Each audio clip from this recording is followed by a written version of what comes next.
Hi guys, UK Guns here. So this video is going to be a little bit different from the videos that I've done up till now.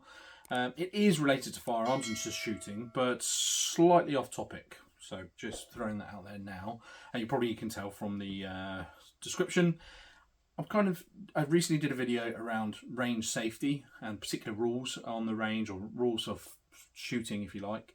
And I thought I would kind of expand on that a little bit more as kind of almost like a mini series really, and talk about other aspects of safety when we're shooting, whether it be on a range or rough shooting on land or whatever.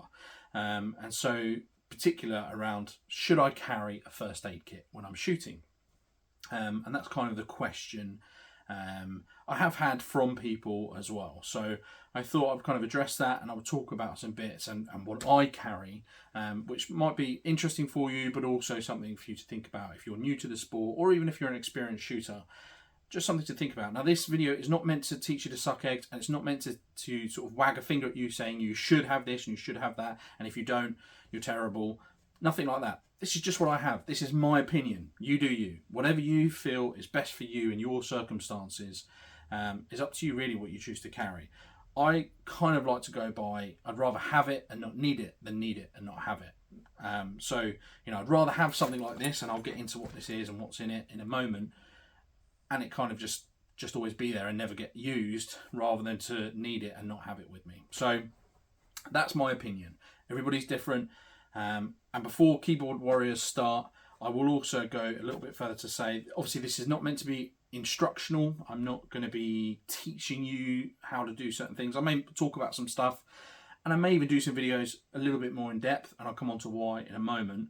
But this is obviously just meant to be kind of informational, just my opinion, and for us to have a bit of a discussion about it, really, what you think as well.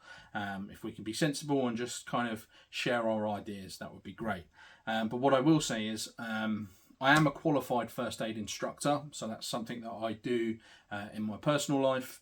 I've been teaching first aid professionally and certificating people for many, many years, and been teaching various elements of first aid. I also have some additional qualifications in things like catastrophic hemorrhage management. So you may see certain things and think, well, should you have that? Not everyone should have that, and really comes down to your training, etc. So just bear that in mind. I'm not a paramedic or anything along those lines. I'm not going to claim to be super know-it-all in medical stuff, but I have a pretty good understanding. Like I said, I'm a qualified first aid instructor. I do have a first aid instructor's qualification, as well as some additional qualifications, like I say, in catastrophic hemorrhage management and stuff. And I'm also a volunteer first responder in my local community as well. So I do have some experience, and I do have training and qualifications as well. But like I say, this isn't meant to be instructional. This video is just to give you something to think about, really. Should I carry a first aid kit when I'm shooting? That's kind of the question I'm posing for this video. My answer to that is yes.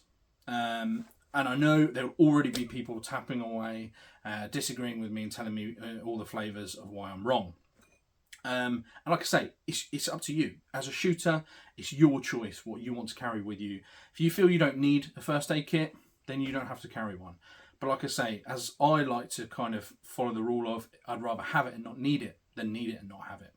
Now, depending where you shoot, if you shoot, let's say, at your local club, or on a range like a military range, or an otherwise sort of organised range like a publicly open range, like for instance the NRA up at Bisley, then they're going to have safety staff maybe on site. They will have first aid. They would definitely have first aid kits. They may not have designated kind of first aid staff, although I'd imagine they will. But they will certainly have first aid kits and those kinds of things on site. So yeah, there is always that. But then, is that first aid kit up to date? Has it got the kind of stuff in there you might need, etc., etc.? So, sometimes it's better to have that stuff on you rather than having to go and run, to the range control or range office or whatever to go get things. It's maybe better to have it with you, especially if you're a rough shooter, so you're a hunter, you're shooting on land and not kind of in an organised kind of range type environment, then definitely I would say, in my opinion, a first aid kit is an absolute must, because in that situation, if something goes wrong, there's no one there to come and rush a first aid kit to you. You're going to need what you need on you until professional help can arrive. And that's the thing as well. Remember that first aid kits are just that. For first aiders, that initial sometimes life-saving care, depending on exactly what the situation is. But really, we're waiting for those professionals, the paramedics, etc., to get there and do their stuff. We're just trying to stabilise a casualty or to kind of fix a problem temporarily until the professionals can get there and do their thing. I'll also preface this with, I don't want this to seem like you have to have all this, Gucci stuff with you or anything like that, because you don't. There are some really basic things you can have, and I'll talk about it when I kind of go through what I have here. What really, you could just have some basic stuff that would suffice. You don't have to have super Gucci, super expensive stuff. You have to be careful with some things like tourniquets. You don't want to go buying cheap rubbish on eBay because, and that's not me being a snob, it's just they are really bad and they will almost certainly break. And in that situation, it could lead to someone losing their life. So some things you can't really skimp on, but other things you don't need to have all whistles and bells. Just a basic first aid kit will do most of the time. But do think about, what is it that you're carrying it for? Because if it's just for boo-boos, do you really need it? If it's just a grazed knee or a twisted ankle, do you need a kit for that? You need to think about worst case scenario. And also I want to say, I'm not trying to make out like this happens often on ranges in the UK or for shooters in the UK. It doesn't. The accidents, serious accidents where people are seriously wounded or worse, are incredibly rare. And you'll probably go your entire shooting life, career, whatever you want to call it, and never see that kind of accident or incident happen. But that doesn't mean the chances are zero. And also, we have to bear in mind that, although shooting in the UK is a very safe sport because we all follow the safety rules that I spoke about in my last video, so it's a very safe sport and things very rarely go wrong, but sometimes they do go wrong. And if they go wrong with something like shooting, there is a potential for it to be quite serious. It's not like golf where, you're probably looking at the worst thing happening as a twisted ankle or a broken limb. Yeah, of course, there's heart attacks and things like that could happen, but, most parts it's going to be quite minor stuff. With shooting, although it shouldn't happen and it's very rare, the potential risk for serious injury is higher if something is to go wrong.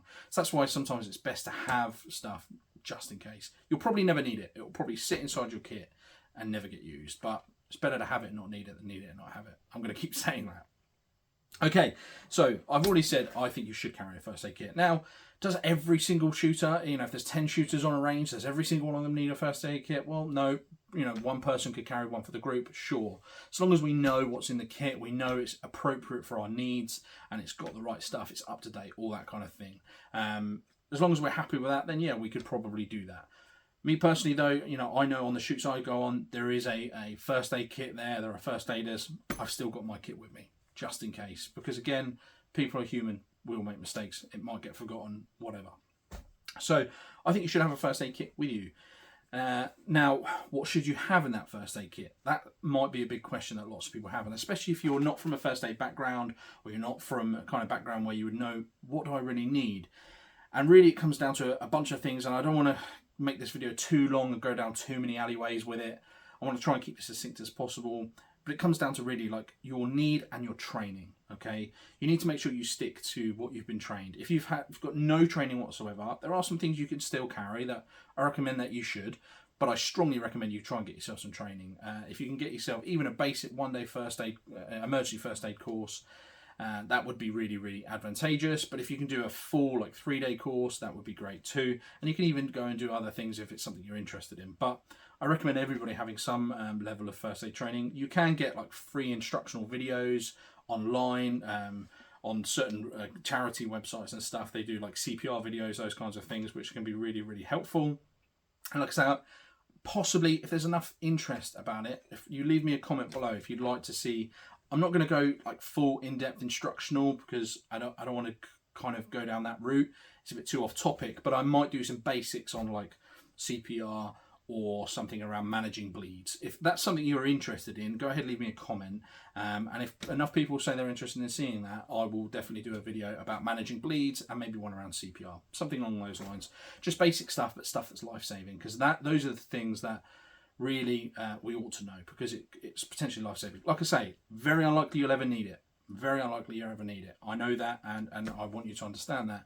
But in the time that you do need it, you want to be up to scratch as much as possible. Anyway, so this is my kit. This is just my kit that I carry with me when I'm shooting, whether it be on range, whatever. Sometimes I have it in my range bag, or I'll have it kind of on my person, or if I'm just on a firing point next to me at the firing point, that kind of thing. So what sort of stuff do I have in here? Well, I'm going to briefly go through it. Like I said, I don't want this video to be super long, so I'm going to kind of just skim through it. If you're really interested to know more about what's in here, why, how it'd be specifically used, again, leave me a comment. Maybe I'll make some extra videos around the kind of the specifics. But I'm just going to briefly go through it, and I'll kind of tell you what I've got. And like I say, I'm not saying you need all of this. I'm not saying that. I'll kind of say when I go through what I think are really important and what you probably should have in a range kit if you're going to carry a kit. But I'm not saying you need all of this stuff, because some of it can be expensive and things. So, you know, it's really down to you and what you can do and what you feel you need to do. So first, obviously, I've got the bag itself. On the outside of the bag, I've got some of the more kind of time-sensitive stuff. So I have a good pair of trauma shears there. Nice and easy to get to. I just take off this red tab and then literally can lift them straight out. Get to the trauma shears. That's so you can just cut off clothing to expose a site of an injury if you needed to. And then the other thing I have is 2 tourniquets. These are North American Rescue Combat Application tourniquets. I'll show them to that camera there. North American Rescue, very good company, tried and tested by militaries all across the world and police forces and those kinds of things. Very, very good quality. Like I said at the beginning, you need to be careful with tourniquets. Don't buy cheap copies. They may look the same, they're not made of the same materials, they're not made to the same standard, and you don't want a tourniquet snapping when you're trying to save someone's life, or indeed even possibly your own. You don't want it snapping and you know, causing the worst to happen. When something like this, you really, you know, these ones, you can pick them up for about £20 to £30 online. I know that's not super cheap, but it's not bank breaking either, especially when we're talking about a potentially life-saving device. And they last for a very, very long time. I mean, you could argue they last indefinitely because they don't expire, but North American Rescue do recommend that you change them out every few years, just because obviously, especially if they're exposed to the elements, plastic can become kind of brittle or whatever, so, or you know, the material can wear down. So they do recommend you replace them every so often, but really they last a very, very long time, especially if you look after them. So have 2 tourniquets and keep them kind of in a manner where they can be used quickly. I'm not, like I said, I'm not going to go too much into the specifics. If people are interested in knowing more about that, like I say, maybe I could do a video on managing bleeds and talk about specifics of how to stage your kit and what kind of things you can do. If that's something people are interested in, let me know. Then I've got 2 kind of main pockets on this bag. The front pocket is kind of where what I call my bleed kits. It's where I keep all my sort of bleed oriented stuff. So I have a couple of trauma bandages there, Israeli bandages. I have a couple of those, some Celox gauze. I'll show it to that camera there. Like I said, I'm not going to get too much into specifics of everything. I can make a separate video about that if you're interested. Go ahead, leave me a comment. But that's for wound packing basically, but it's impregnated with a hemostatic agent. This stuff is not cheap. You don't have to carry this. I'll show you what you could carry, which is really just as good. Some people I'm sure will disagree with me, but the evidence is out there. There's been studies to look at hemostatic gauze, which is what this is, and just regular Z-fold gauze, which is just literally gauze. It's not got anything on it. These are typically £5 or so. These are about 30-ish, sometimes more. These have been, studies have shown these are just as effective, really, when used correctly, as these are. Obviously, this is kind of what gold standard, if you like, because it's got a hemostatic agent on it, so that makes it even more effective. But this, for wound packing, is just as good. So these are much cheaper. So I would recommend, if you want to have a kit, the things you kind of really do want is a tourniquet, at least 1 or 2, and some compressed gauze for wound packing. Because if you've got a wound somewhere where you can't apply a tourniquet, like on a junctional site, so kind of pelvis sort of area, wound packing is the only way you're going to be able to kind of stop that bleed, because obviously you can't use a tourniquet there. Again, like I said, I'm not going to get too much into the specifics, but that's Z-fold gauze, very, very good stuff, and like I say, inexpensive. I also have some Celox. This is just a powder, so basically the stuff that's in this gauze you can get as just a powder. They're granules, and they're used to coagulate blood. Basically, it causes the blood to clot more quickly. So several little 2-gram sachets of that. Again, not essential. You don't really need those. That's really for very specific use situations. Some good packing gauze, or even if you can stretch to it, some hemostatic gauze is fine. You don't necessarily have to have those. And then I have some kaolin gauze as well, which is basically similar to these, but just a smaller amount. So similar sort of things. So that's kind of bleed stuff. So like hemostatic gauze, regular gauze, and then Israeli or trauma bandages. I would recommend, if you want to build a kit for using on the or for having on the range, you definitely want at least one of these, some sort of trauma bandage, big bandage. Doesn't have to specifically be a Gucci Israeli bandage. You can find kind of cheaper ones online. They all do pretty much the same thing, but at least one of those, some packing gauze, and definitely a tourniquet or two if you can stretch to it. So I won't get too much into specifics. I can do that in another video if you're interested. But that's my bleed kit in the front there. And then in the main compartment, the first thing I have is a CPR face shield. So this is just basically like a mask, which you can use for CPR. You place that over the casualty's mouth and nose, and it's got a one-way valve. You can breathe through it. Just protects you and them. Not essential by any means. You can do without that, or you can even, somewhere I think I've got one in here, little tiny, they're like a plastic sheet, has a valve in them. You place it over the face of the casualty, and sometimes you get them on key rings. Those will be fine as well, or you know, you can just give mouth to mouth without it, but then obviously there is risk to yourself or whatever.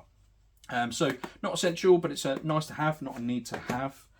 And then in here I've got also a couple of chest seals. So I've got a Fox Seal chest seal and a Russell chest seal.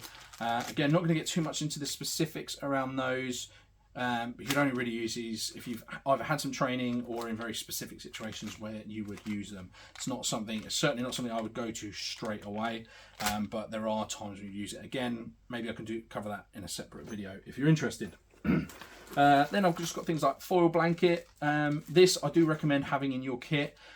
It's one of those things you think, well, it's not urgent for a blanket, it's not exactly life-saving. Well, it kind of can be actually, because if you've got a casualty laying on the floor, especially if it's winter or if it's a rainy day or whatever, and they can be losing body heat very, very fast. And if they've already got, you know, some sort of shock from bleeding or something along those lines, that can make the situation a lot worse. If they're, you know, cold or exposed to the elements for a long period of time, that could put them in a life-threatening situation. So a good foil blanket, very, very important. You can pick these up online for next to nothing.